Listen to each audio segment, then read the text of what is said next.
tell us a little bit about your character in the play. My character is the famous big fat snitch, as she was called in the US. She's not so famous here, but she was a massive part of the Lewinsky scandal, as it's called. Her name is Linda Tripp. She befriended Monica Lewinsky when Monica was transferred from the White House in mid-affair to the Pentagon. It's kind of a place you were put without being sacked. You were moved to the Pentagon, probably to keep quiet. But anyway, so she befriended Monica Lewinsky, and Linda Tripp had been part of the Bush administration before the Clinton administration, and when she's a Republican, when the Clintons came along, she really was not impressed by their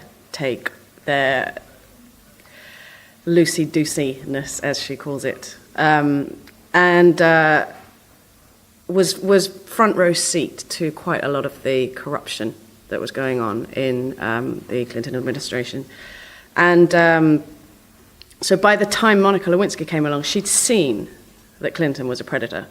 She'd seen that Vince Foster, who was supposedly committed suicide, she is convinced he was murdered. She'd seen the Whitewater scandal. She'd seen Troopergate. She'd been around for Troopergate, not in government, but and she started to write a book about her evidence. Well, she didn't actually have evidence at the time, but her take on this horrific administration that was causing a lot of corruption, covered up by all this spectacle, as she calls it in the play. But anyway, so she gets scared off from writing a book because she's worried that her life is in danger and her livelihood is in danger. So she befriends Monica. She goes back to the publisher and says, "What shall I do? I've met this girl who's having an affair with the president." She said, "Record her conversations to protect yourself." So she does. And she records hours and hours. And this is what was used to she tried to bring the Clinton administration down. So she's pretty important. But she was she was villainized. She was hated by all of America. Supposedly the most hated woman in the States at the time. How exciting was it to play a role like that in the play? It's always exciting playing the villain. They're always much more fun. For me, it's more fun to play the villain. Yeah, very exciting. It's a great play. And why should people come down and see this play at the Bunker? It's a very exciting new space. Josh McTaggart, who's the artistic director, is a very exciting, young, entrepreneurial, very, very bright young director. He's directed this show. It's a fantastic new play written by a brilliant playwright called Kevin Almenta, who's American. It's a really, really strong cast, and I'm not just saying that.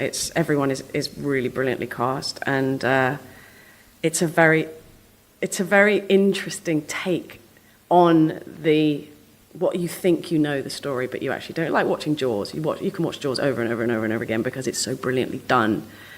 I'd say that's like watching Jaws. No, it's not. It's a great show.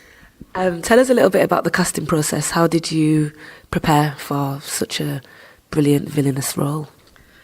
Well, it's just a joy to play someone who's alive and real, and there is endless stuff online on YouTube. There's not so much physical, like actual video of Linda Tripp, but there's the hours of tapes to listen to of her. So it's just and there's loads of articles of her, why she was sort of her trip to the Pentagon from the White House, because she had an office next to the Oval Office, so she was pretty upfront, but was then demoted. Plus, when she was moved to the Pentagon, she was given a $20,000 pay rise, basically because she knew too much about Whitewater and she wouldn't lie. So. But yeah, no, I mean, when you're playing someone real, you cannot get enough. You're like a vulture.